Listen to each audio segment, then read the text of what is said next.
बिस्मिल्लाहिर्रहमानिर्रहीम बिस्मिल्लाहिर्रहमानिर्रहीम। अस्सलाम वालेकुम स्टूडेंट्स। बेटा 10th क्लास आपके बियोलॉजी के चैप्टर नंबर 11 का आज लेक्चर नंबर 8 है और आज आपका टॉपिक है फंक्शनिंग ऑफ किडनीज। और आपके इस चैप्टर का ये सबसे इम्पॉर्टेंट लॉन्ग क्वेश्चन है, वेरी इंपॉर्टेंट लॉन्ग क्वेश्चन। ठीक हो गया बेटा? तो आपने इसे लॉन्ग क्वेश्चन के तौर पर तैयार करना है, शॉर्ट क्वेश्चन के तौर पर भी आपने एक एक हेडिंग को तैयार करना है, ओवरऑल आपने लॉन्ग क्वेश्चन के लिहाज से आपने तैयार करना है। उर्दू में कहते हैं गुर्दे का फेल, गुर्दे का फेल, तो वो भी मैं लिख के दिखा देता हूँ आपको, गुर्दे का फेल। और इस फेल का मतलब होता है काम करना, गुर्दे का काम। सो आज आपका टॉपिक क्या है बेटा? गुर्दे का काम। ठीक हो गया? और आपको पता है कि गुर्दे का मेन काम क्या होता है बेटा? यूरिन बनाना, ब्लड को फिल्टर करके क्या बनाना? यूरिन बनाना। तो आज उस काम को हम देखेंगे। So today's topic is functioning of kidneys, गुर्दे का फेल, गुर्दे का काम।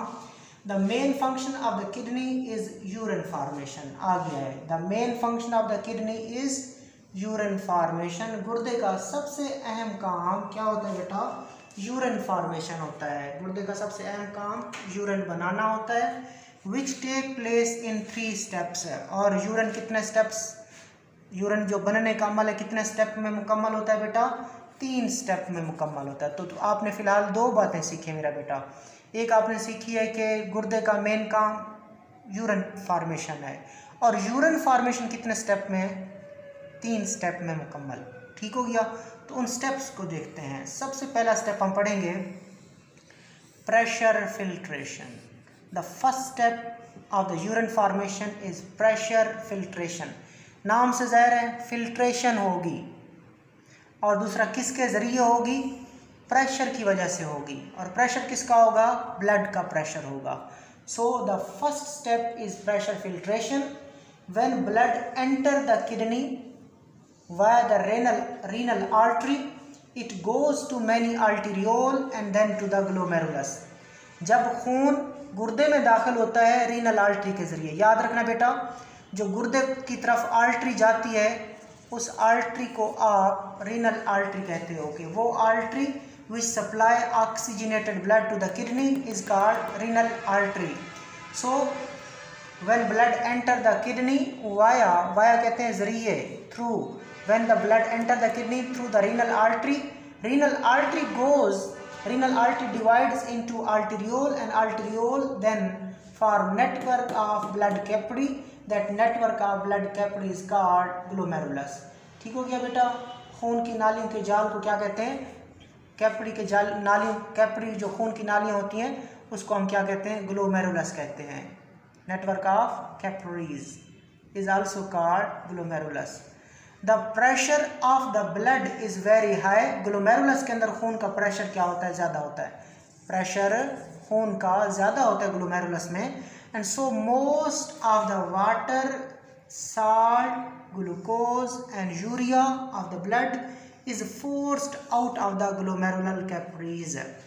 तो चूँकि ग्लोमेरुलस के अंदर खून का प्रेशर ज़्यादा होता है तो खून से ज़्यादातर पानी, नमकियात, ग्लूकोज और यूरिया वो क्या करते हैं? वो ग्लोमेरुलस की कैपिलरीज से बेटा बाहर चले जाते हैं।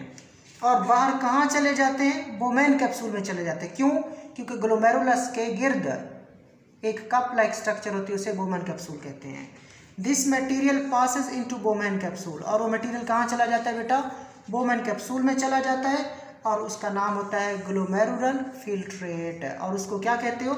जो चीज़ें बोमेन कैप्सूल में चली गई, आई कहाँ से थी? ग्लोमेरुलस से आई थी। तो जो चीज़ें फिल्टर होकर बोमेन कैप्सूल में जाती हैं उनको आप नाम देते हो बेटा ग्लोमेरुलर फिल्ट्रेट का। तो यहाँ पे 2 शॉर्ट क्वेश्चन आपसे पूछेंगे। पहले पूछेंगे कि व्हाट इज़ प्रेशर फिल्ट्रेशन, कि प्रेशर फिल्ट्रेशन क्या है। और दूसरा शॉर्ट क्वेश्चन पूछेंगे glomerular filtrate, what is glomerular filtrate, what is its composition. Glomerular filtrate क्या है, इसकी कंपोजिशन क्या है? एक ये सवाल होगा। दूसरा प्रेशर फिल्ट्रेशन। प्रेशर फिल्ट्रेशन में आपने सारा लिखना है और इसमें भी आप सारा लिख दीजिएगा। और कंपोजिशन में क्या कहोगे कि ग्लोमेरुलर फिल्ट्रेट की कंपोजिशन क्या है? उसमें आप कहोगे कि पानी, नमकियात, ग्लूकोज और यूरिया। सो पहला स्टेप बेटा मुकम्मल होता है। पहले स्टेप को एक दफ़ा मैं आपको डायग्राम से दिखा देता हूँ, फिर हम चलते हैं नेक्स्ट सेकंड स्टेप की तरफ। सो फर्स्ट स्टेप बेटा, फर्स्ट स्टेप यूरिन फॉर्मेशन का क्या कहलाता है? Pressure filtration. The first step of urine formation is pressure filtration. Urine बनाने का पहला नंबर प्रेशर फिल्ट्रेशन कहलाता है। अब ये देखिए बेटा, ये ग्लोमेरुलस है। ये क्या चीज़ है बेटा? Glomerulus.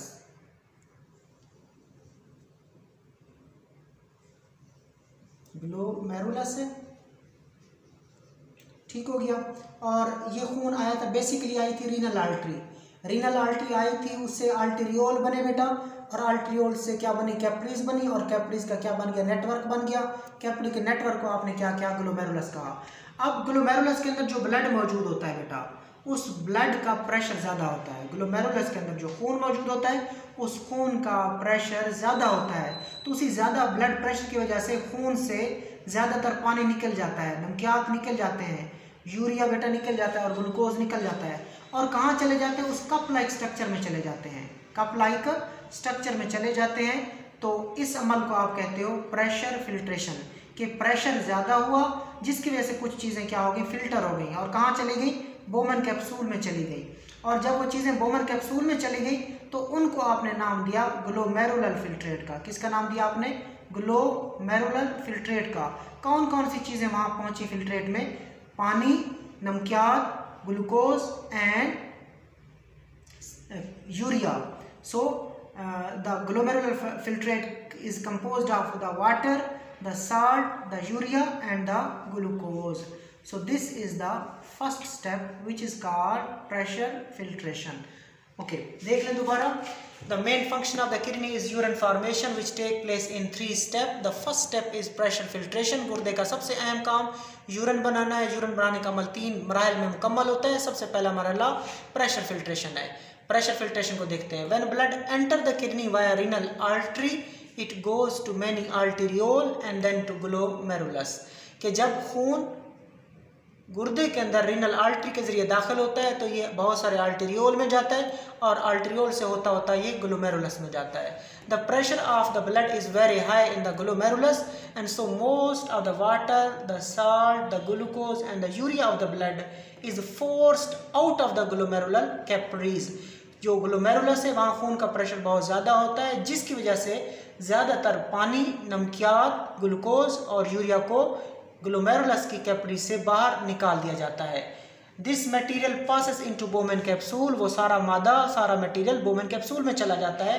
And it is now called glomerular filtrate. वो सारी चीज़ें कप लाइक स्ट्रक्चर के अंदर चली जाती हैं। वो सारी चीज़ें बोमेन कैप्सूल में चली जाती हैं, और सारी चीज़ें जो कप में पहुँची हैं उनको हम कहते हैं ग्लोमेरुलर फिल्ट्रेट। सो अगर कोई पूछे आपसे ग्लोमेरुलर फिल्ट्रेट में क्या चीज़ें हैं, आप कहोगे वाटर, साल्ट, ग्लूकोज, यूरिया। किस वजह से पहुँची है इधर? क्योंकि खून का प्रेशर वेरी हाई था इन द ग्लोमेरुलस। आगे बेटा हम नेक्स्ट स्टेप की तरफ चलते हैं, सेकंड स्टेप की तरफ चलते हैं, और सेकंड स्टेप का नाम है सेलेक्टिव रीअब्जॉर्प्शन। शॉर्ट क्वेश्चन पूछेंगे, व्हाट इज सेलेक्टिव रीअब्जॉर्प्शन? तो देखिए नाम से ज़ाहिर है रीअब्जॉर्प्शन। देखो बेटा क्या क्या चीज़ें कप में चली गई हैं। कप में बेटा एक तो वाटर चला गया है, साल्ट चले गए हैं, ग्लूकोज कितना इंपॉर्टेंट है हमारे लिए वो चला गया है, यूरिया ये चीज़ फालतू है, ज़ायद पानी भी फालतू है। हाँ अगर ज़रूरी पानी है वो ज़रूरी होगा, लेकिन जो ज़्यादा होगा वो फालतू होगा।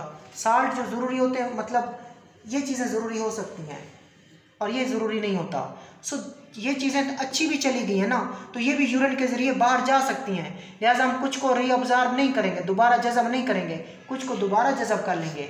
सो कुछ चीज़ों को जज़ब नहीं कर रहे हैं, कुछ को जज़ब कर रहे हैं। Some things are not being absorb, something will be reabsorb. So it is selective reabsorption. कुछ चीज़ों को सेलेक्ट करके रीअब्जॉर्ब किया जाएगा और कुछ चीज़ों को रीअब्जॉर्प्शन के लिए सेलेक्ट नहीं किया जाएगा। सो रीअब्जॉर्प्शन का मतलब है दोबारा जज़ब करना। वो जो चीज़ें फ़िल्टर हुई हैं उनमें से अच्छी चीज़ें भी तो हो गई, चली गई है ना वहाँ पे, तो हमने उनको क्या करना है, दोबारा जज़ब करना है। कहाँ पे? खून के अंदर जज़ब कर लेना कि वो वापस आ जाए। किसके अंदर बेटा? खून के अंदर आ जाए। और सारी चीज़ों को भी नहीं जज़ब करना, कुछ चीज़ों को करना है, तो इसीलिए इसको कहते हैं selective reabsorption. In this step about 99% of the glomerular filtrate is reabsorbed। कि कप में जो 99% चीज़ें पहुंची थी उनको दोबारा क्या किया जाता है बेटा, रीअब्जॉर्ब किया जाता है। कहाँ पे, in the blood capillaries surrounding the renal tubule. Renal tubule के इर्द गिर्द खून की नालियाँ होती हैं। रीनल ट्यूब्यूल के इर्द गिर्द, ये देख लेते हैं डायग्राम से, ये बेटा सारा मटेरियल कहाँ पहुंचा, सबसे पहले ये सारा मटेरियल पहुंचता है प्रॉक्सिमल कन्वोल्यूटर ट्यूब्यूल पे। ये सारा मटेरियल कहाँ पहुंचता है, पीसीटी, जिसको कहते हैं प्रॉक्सिमल कन्वोल्यूटर ट्यूब्यूल। बाद में ये कहाँ जाएगा, लूप ऑफ हेनले में जाएगा। बाद में ये जाएगा डिस्टल कन्वोल्यूटर ट्यूब्यूल। बाद में जाएगा ये कहाँ पे बेटा, कलेक्टिंग डक्ट में, वहाँ से पेपिलरी डक्ट में, फिर वहाँ से रीनल पेल्विस में। सो आपने कहना है कि ग्लोमेरुलर फिल्ट्रेट जा रहा है यहाँ से और उसकी ज़्यादातर चीज़ों को रीअब्जॉर्ब कर लिया जाएगा। जैसे ये चीज़ें चलती जाएंगी, उनसे ज़्यादातर चीज़ों को हम क्या कर लेंगे बेटा, रीअब्जॉर्ब कर लेंगे। और रीअब्जॉर्प्शन जो होगी, रीअब्जॉर्प्शन ऑफ वाटर ग्लूकोज, ये ज़्यादातर इधर होती है। Reabsorption of water and glucose, सबसे ज़्यादा पानी, सबसे ज़्यादा ग्लूकोज कहाँ से जज़ब होगा, इधर से जज़ब होगा। तो ये पीसीटी है, प्रॉक्सिमल कन्वोल्यूटर ट्यूब्यूल है, और उसके गिर्द क्या है बेटा, खून की नालियाँ हैं। ये भी खून की नालियाँ, ये भी खून की नालियाँ। सो ये बेटा चल रही है रीनल ट्यूब्यूल, ये क्या चलती जा रही है, रीनल ट्यूब्यूल। इसके इधर भी ब्लड की नालियाँ होती हैं, ब्लड कैपिलरीज होती हैं, इधर भी ब्लड कैपिलरीज होती है, इधर भी ब्लड कैपिलरीज, इधर भी ब्लड कैपिलरीज, इधर भी ब्लड कैपिलरीज, और इधर भी ब्लड कैपिलरीज। सो खून की कैपिलरीज जो होती हैं वो रीनल ट्यूब्यूल को घेरती हैं। तो जो अच्छी चीज़ें होती हैं वो वहाँ से कहाँ चली जाती हैं बेटा, ब्लड कैपिलरीज में चली जाती हैं। सो तकरीबन 99% जो चीज़ें यहाँ पे फिल्टर होके आई थी ना कप में, उसमें से 99% चीज़ें कहाँ चली जाती हैं बेटा, ब्लड कैपिलरीज में चली जाती हैं। सो देखें इसे, the second step is selective reabsorption. दूसरा मरहला सेलेक्टिव रीअब्जॉर्प्शन कहलाता है। In this step about 99% of the glomerular filtrate is reabsorb. इसमें से 99% जो ग्लोमेरुलर फिल्ट्रेट होता है बेटा, वो जज़ब हो जाता है। कहाँ जज़ब होता है, into the blood capillaries surrounding the renal tubule, के ब्लड कैपिलरीज के इर्द गिर्द, जो रीनल ट्यूब्यूल के इर्द गिर्द खून की नालियाँ होती हैं, वहाँ पे 99% चीज़ें क्या हो जाती हैं, रीअब्जॉर्ब हो जाती हैं। इट अकर थ्रू ऑस्मोसिस, और ये रीअब्जॉर्ब किस अमल से होती हैं, ऑस्मोसिस से होती हैं, डिफ्यूजन से होती हैं, और एक्टिव ट्रांसपोर्ट से होती है। रीअब्जॉर्प्शन किस तरह होती है, ऑस्मोसिस से भी हो सकती है, डिफ्यूजन से भी हो सकती है, एक्टिव ट्रांसपोर्ट से भी हो सकती है। पानी, ऑस्मोसिस क्या है, इसके ज़रिए पानी जज़ब होगा। डिफ्यूजन, इसके ज़रिए जनरल चीज़ें जज़ब हो सकती हैं, फ्रॉम हायर टू लोअर। और एक्टिव ट्रांसपोर्ट में चीज़ें क्या होंगी, एनर्जी को इस्तेमाल करके low to high concentration move करेंगे। सो रीअब्जॉर्प्शन किन प्रोसेस के जरिए होती है, ऑस्मोसिस, डिफ्यूजन और active transport. Some water and most of the glucose reabsorb from the proximal convoluted tubule. उसने कहा कि कुछ पानी और ज़्यादातर ग्लूकोज, कुछ पानी और ज़्यादातर ग्लूकोज होगा वो कहाँ से जज़ब हो जाएगा, पहली बलदार नाली से, पीसीटी, प्रॉक्सिमल कन्वोल्यूटर ट्यूब्यूल से ज़्यादातर ग्लूकोज और कुछ पानी जज़ब हो जाएगा। Here salt are reabsorb by active transport, और प्रॉक्सिमल कन्वोल्यूटर ट्यूब्यूल से जो साल्ट जज़ब होंगे वो एक्टिव ट्रांसपोर्ट से जज़ब होंगे। And then water follows by osmosis. पानी की जो भी रीअब्जॉर्प्शन होगी बेटा, आपने उसको ऑस्मोसिस करना है। तो जो आपने क्या कहा, आपने कहा प्रॉक्सिमल कन्वोल्यूटर ट्यूब्यूल से ज़्यादातर ग्लूकोज और कुछ पानी जज़ब होता है। जो साल्ट या ग्लूकोज जज़ब होते हैं वो एक्टिव ट्रांसपोर्ट से जज़ब होते हैं, और फिर इन साल्ट के बाद पानी भी रीअब्जॉर्ब हो जाता है। और पानी किस अमल से रीअब्जॉर्ब होता है बेटा, ऑस्मोसिस से रीअब्जॉर्ब होता है। The descending limb of loop of Henle allows reabsorption of water. जो नीचे जाने वाला लूप ऑफ हेनले होता है वहाँ पे कौन जज़ब होता है बेटा, पानी जज़ब होता है। while ascending loop of Henle allow the reabsorption of salt। और जो ऊपर जाने वाला लूप ऑफ हेनले होता है वहाँ पे क्या जज़ब होते हैं, साल्ट जज़ब होते हैं। और आगे चलते हैं, the distal convoluted tubule again allow the reabsorption of water. और जो आखिरी बलदार नाली होती है बेटा, वहाँ पे फिर दोबारा कौन जज़ब होता है, पानी जज़ब हो जाता है। किसके अंदर चला जाता है, खून के अंदर। तो ये सेलेक्टिव रीअब्जॉर्प्शन कवर हुआ। मैं डायग्राम से आपको दोबारा बता देता हूँ बेटा। सेकंड जो प्रोसेस है बेटा, सेकंड जो प्रोसेस है वो कौन सा प्रोसेस होता है, सेलेक्टिव रीअब्जॉर्प्शन। और रीअब्जॉर्प्शन में चीज़ें रीअब्जॉर्ब होती हैं, इसको सेलेक्टिव क्यों कहते हैं, क्योंकि इसमें से कुछ चीज़ें जज़ब होती हैं और कुछ नहीं होती। तकरीबन कितनी फ़ीसद चीज़ें जज़ब हो जाती हैं, 99%, 99% जो फिल्ट्रेट आया था ना कप में, जो ग्लोमेरुलर फिल्ट्रेट था वो 100% था। उस 100% में से 100% में से 99% चीज़ें दोबारा खून की नालियों में रीअब्जॉर्ब हो जाती हैं। वो ब्लड कैपिलरीज किधर होती हैं, वो रीनल ट्यूब्यूल के इर्द गिर्द होती हैं। ये रीनल ट्यूब्यूल है, इसके इर्द गिर्द ब्लड कैपिलरीज होंगी, तो 99% चीज़ें दोबारा ब्लड कैपिलरीज में रीअब्जॉर्ब हो जाएंगी और खून का हिस्सा दोबारा, ब्लड का कंपोनेंट दोबारा बन जाएंगी। याद रखना बेटा, प्रॉक्सिमल कन्वोल्यूटेड ट्यूब्यूल से ज़्यादातर ग्लूकोज जज़ब होता है और कुछ पानी जज़ब होता है। जो नमकियात जज़ब होते हैं, ग्लूकोज जज़ब होता है वो एक्टिव ट्रांसपोर्ट से, पानी की समर से जज़ब होता है ऑस्मोसिस से। उसके बाद आ जाते हैं नीचे जाने वाला लूप ऑफ हेनले। ये जो नीचे जा रहे हैं इसे कहते हैं नीचे जाने वाला लूप ऑफ हेनले। सो ये बेटा जो आपने लास्ट लेक्चर में जो आपने टॉपिक पढ़ा था स्ट्रक्चर ऑफ नेफ्रॉन, उसमें डायग्राम थोड़ी डिफरेंट तरीके से थी। अब थोड़ी डायग्राम डिफरेंट तरीके से, वहाँ से हम इधर से स्टार्ट करते थे, ऐसे जाते थे, इधर से इस दफ़ा हमने इसमें फंक्शनिंग ऑफ किडनी में हमने डायग्राम को इधर से शुरू किया है, ऐसे शुरू किया है। यहाँ से हमने ग्लोमेरुलस, बोमेन कैप्सूल और फिर रीनल ट्यूब्यूल बनाई है। तो हम ऐसे जा रहे हैं। तो ये नीचे जाने वाला लूप ऑफ हेनले, नीचे जाने वाला जो लूप ऑफ हेनले होता है बेटा, वहाँ से क्या जज़ब होते हैं, वहाँ से वाटर जज़ब होता है। ठीक हो गया। अब ऊपर जाने वाला लूप ऑफ हेनले है, ऊपर जाने वाले लूप ऑफ हेनले से क्या जज़ब होते हैं बेटा, साल्ट जज़ब होते हैं, रीअब्जॉर्प्शन ऑफ। सो नीचे जाने वाले लूप ऑफ हेनले से कौन जज़ब होता है, पानी। ऊपर जाने वाले लूप ऑफ हेनले से कौन जज़ब होते हैं, नमकियात। और फिर आ जाती है डिस्टल कन्वोल्यूटेड ट्यूब्यूल, आखिरी बलदार नाली, और आखिरी बलदार नाली में फिर कौन जज़ब होता है, वाटर जज़ब होता है। तो सिंपल प्रॉक्सिमल कन्वोल्यूटेड ट्यूब्यूल से वाटर और साल्ट दोनों जज़ब होते हैं। नीचे जाने वाले लूप ऑफ हेनले से सिर्फ पानी जज़ब होता है, ऊपर जाने वाले लूप ऑफ हेनले से साल्ट जज़ब होते हैं, और आखिरी बलदार नाली से फिर कौन जज़ब होता है, वाटर जज़ब होता है। अब हम चलते हैं लास्ट स्टेप की तरफ। The third step is the tubular secretion. बेटा जो आखिरी मरला होता है वो ट्यूबुलर सिक्रीशन होता है। पहला था प्रेशर फिल्ट्रेशन, दूसरा क्या था बेटा, सेलेक्टिव रीअब्जॉर्प्शन, और तीसरा क्या होता है, ट्यूबुलर सिक्रीशन। यानी कि कुछ चीज़ें रीनल ट्यूब्यूल से सिक्रीट होकर कहाँ चली जाएंगी, रीनल ट्यूब्यूल के अंदर चली जाएंगी, यूरिन के साथ ऐड होंगी। और वो आएंगी कहाँ से, बेसिकली वो खून से आती हैं, कुछ खून से आती हैं, कुछ रीनल ट्यूब्यूल की अपनी चीज़ें होती हैं। So the third step is tubular secretion. मैं आपको पहले एक इस डायग्राम से समझा देता हूँ। सपोज बेटा ये क्या है, ये रीनल ट्यूब्यूल है और यहाँ पे फिल्ट्रेट जा रहा है, फिल्ट्रेट जा रहा है। So this is renal tubule, और रीनल ट्यूब्यूल के इर्द गिर्द क्या होती है बेटा, खून की नालियाँ होती हैं। ये सपोज खून की नाली है, दिस इज ब्लड कैपिलरी।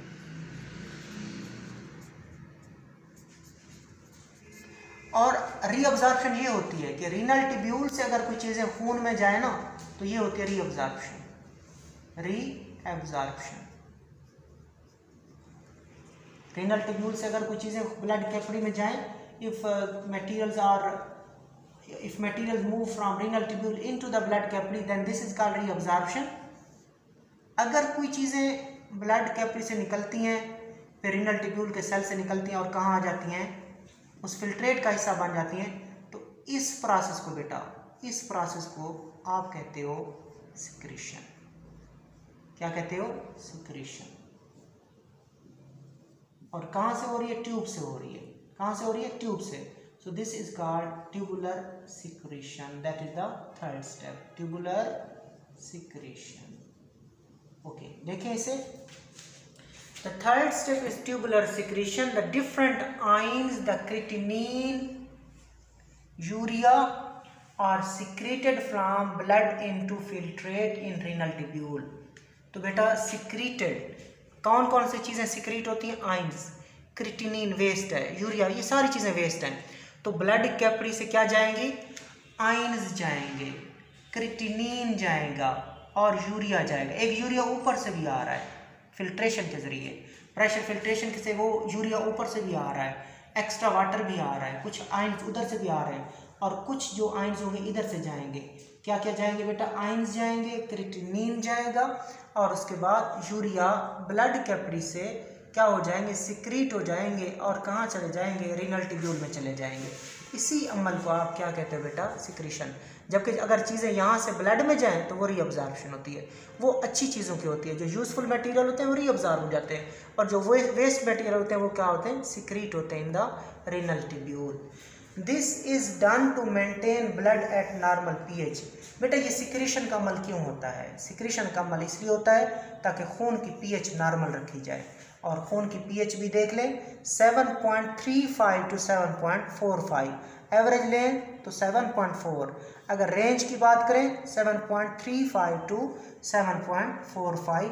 तो याद रखना मेरा बेटा, ट्यूबुलर सिक्रीशन का जो अमल होता है वो इसलिए किया जाता है ताकि blood should remain at normal pH, या to maintain the blood at normal pH, ताकि खून की जो पीएच है उसको नॉर्मल रखा जाए। And the normal pH of the blood is, this is MCQs, the normal pH of the blood is 7.35 to 7.45।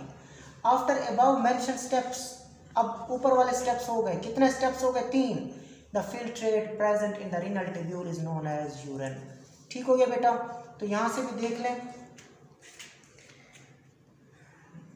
यहाँ खून की नाली से कुछ जो चीज़ें होंगी वो कहाँ चली जाएंगी? रीनल ट्यूब्यूल के अंदर चली जाएंगी, रीनल ट्यूब्यूल के अंदर चली जाएंगी। कौन कौन सी चीज़ें जाएंगी? आयंस जाएंगे, क्रिएटिनिन जाएगा बेटा, और उसके बाद साल्ट जाएंगे, और क्या जाएगा? यूरिया जाएगा। इस प्रोसेस को आप क्या कहोगे? आप कहोगे दिस इज ट्यूबुलर सिक्रीशन। ये क्यों किया जाता है? ताकि खून की पीएच क्या रहे? मेंटेन रहे। और खून की पीएच कितनी रेंज करती है? 7.35 टू 7.45। और अब यहाँ पे प्रेशर फिल्ट्रेशन हुई, यहाँ से रीअब्जॉर्प्शन हुई, हर जगह से, इधर से रीअब्जॉर्प्शन हुई, इधर से रीअब्जॉर्प्शन हुई, इधर से रीअब्जॉर्प्शन हुई, और फिर एंड पे जाके ट्यूबुलर सिक्रीशन भी हुई। सो तीनों स्टेप्स के बाद, after the 3 step, the filtrate that is present in the renal tubule is called urine. And पे जो चीज़ें बच जाती हैं वो क्या कहलाता है? यूरिन कहलाता है। ठीक हो गया बेटा? So after the all 3 steps, the filtrate present in the renal tubule is called urine. तीनों मराहल के बाद जो फिल्ट्रेट अब भी बच गया है उसे हम यूरिन कहते हैं। It moves into the collecting duct. ये कहाँ जाएगा बेटा? कलेक्टिंग डक्ट में जाएगा। And then into the pelvis, पेरिनल पेल्विस में जाएगा, वहाँ से यूरिटर में जाएगा, यूरिटर से ये यूरिनरी ब्लेडर में जाएगा, यूरिनरी ब्लेडर से ये यूरिथ्रा में जाएगा, और यूरिथ्रा से कहाँ चला जाएगा? बाहर चला जाएगा। सो आपने देखा 100% चीज़ें फिल्टर हुई थी। 100% चीज़ें मतलब फिल्टर 100% नहीं हुई। कुछ चीज़ें बेटा फिल्टर होती हैं, कुछ फिल्टर नहीं होती। सो जो फिल्टर होती हैं हम उनको 100% मान लेते हैं। जो भी फिल्टर हो हम कहते हैं ये 100% फिल्ट्रेट है। ठीक, हालांकि सारी चीज़ें फिल्टर नहीं होती, ज़्यादातर चीज़ें फिल्टर नहीं होती।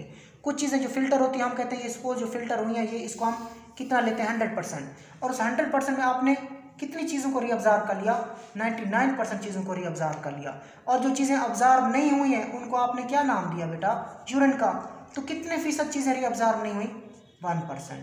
तो याद रखना, ये एमसीक्यूज पूछते हैं कितनी फीसद रीअब्जॉर्ब होंगी चीज़ें? 99% फिल्ट्रेट रीअब्जॉर्ब हो गया। तो जो अब रीअब्जॉर्ब नहीं होगा उसका नाम क्या है? यूरिन। और वो कितने फीसद है बेटा? 1%। सो एमसीक्यूज कर लीजिएगा कि रीअब्जॉर्प्शन 99% चीज़ों की होती है, और यूरिन कितने फीसद होता है? 1% होता है पूरे फिल्ट्रेट का। पूरे फिल्ट्रेट का यूरिन 1%, 99% चीज़ें रीअब्जॉर्ब जाती है। इसकी इंफॉर्मेशन देख लेते हैं बेटा।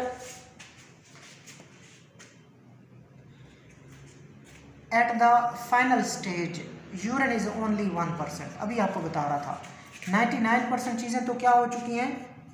रीअब्जॉर्ब हो चुकी हैं, रीअब्जॉर्ब। सो बाकी कितना रह गया बेटा? 1% ही रह गया है। So at the final stage urine is only 1% of the originally filtered volume. कि जो शुरू में फिल्टर हुई थी चीज़ें, जो शुरू का फिल्ट्रेट था 100% था, उसमें यूरिन की परसेंटेज क्या होती है? 1%। So at the final stage urine is only 1% of the originally filtered volume. जो शुरू में ग्लोमेरुलर फिल्ट्रेट था उसमें से 99% चीज़ें क्या होगी? रीअब्जॉर्ब होगी। बाकी 1% चीज़ें रीअब्जॉर्ब नहीं होगी। वो क्या है बेटा? यूरिन है। सो ये एक एमसीक्यूज। दूसरा एमसीक्यू देखिए, typical volume of urine produce by an average adult is around 1.4 litre per day. एक बालिग इंसान के अंदर रोज़ाना एक दिन में कितना बेटा यूरिन बनता है? 1.4 लीटर यूरिन बनता है। एक औसतन एक बालिग इंसान के अंदर रोज़ाना का मतलब 24 घंटे 24 आवर्स के अंदर कितना यूरिन बनता है? 1.4 लीटर पर डे। याद रखिएगा बेटा। ठीक हो गया? दूसरी इंफॉर्मेशन की तरफ चलते हैं। The blood cells and protein are not filtered through the glomerular capillaries because they are relatively large in size. ये देखना बेटा, ये आर्टरी होती है, उसके बाद आर्टेरियोल में तकसीम होती है। आर्टरी से क्या बनते हैं? आर्टेरियोल। और आर्टेरियोल आगे जाके किस में तकसीम हो जाते हैं बेटा? कैपिलरीज में। कैपिलरीज सबसे स्मॉलेस्ट ब्लड वेसल्स होती हैं। और उसने कहा कि कैपिलरी से क्या क्या चीज़ें फिल्टर नहीं होती बेटा? ये ब्लड है, कैपिलरी के अंदर ये क्या है? ब्लड है। तो यहाँ से कौन सी चीज़ें? ये कप है, suppose this is cup and cup is called Bowman capsule. Bowman's capsule. कौन सी चीज़ें फिल्टर नहीं होती?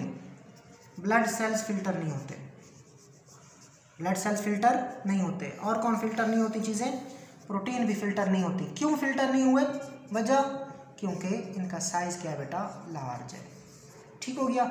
सो अगर मैं यहाँ से आपको थोड़ा और डिटेल से दिखा दूँ, कैपिलरी में बेटा सुराख होते हैं। ये कैपिलरी को बड़ा करके दिखा रहा हूँ, दिस इज़ कैपिलरी। और कैपिलरी का जो सुराख होते हैं वो छोटे छोटे होते हैं, और जो अंदर क्या होते हैं बेटा? प्रोटीन्स होती हैं, या जो ब्लड सेल्स होते हैं वो बड़े बड़े होते हैं, वो इन सुराखों को क्रॉस नहीं कर सकते। सो आपने क्या कहा? Blood cells and protein are not filtered and protein they are not filtered through the glomerular capillaries. Glomerulus की कैपिलरीज में से खून के cell, red blood cell, white blood cell, platelet वगैरह, and protein they are not filtered, वो filter नहीं हो सकते because they are larger in size. White blood cell होते हैं, वो बाद में आप देखिएगा, वो एक तरीका होता है उनके पास, वो वाइट ब्लड सेल हो सकते हैं। खैर जनरल आपने देखना है कि खून के सेल्स और प्रोटीन ग्लोमेरुलस की कैपिलरी से फिल्टर नहीं हो सकते, क्योंकि ग्लोमेरुलर कैपिलरीज का जो साइज़ होता है वो छोटा होता है, और इन चीज़ों का साइज़ क्या होता है? लार्ज होता है, बड़ा होता है। लास्ट शार्ट क्वेश्चन आपसे पूछा जाएगा, what is the normal chemical composition of the urine? Right the normal chemical composition of the urine, कि यूरिन की जो नॉर्मल केमिकल कंपोजिशन है वो बताएं। हमें सोर्स मिला था, मतलब किसके मुताबिक? नासा NASA कंट्रैक्टर रिपोर्ट के मुताबिक हमने पता चला कि यूरिन के अंदर जो वाटर है वो 95% है। सो यूरिन में सबसे ज़्यादा चीज़ क्या है बेटा? वाटर है। कितने परसेंट होता है हमारे यूरिन में? 95% पानी होता है यूरिन में। यूरिया कितने फीसद? यूरिया फीसद में नहीं कहना, ग्राम पर लीटर में आपने बोलना है।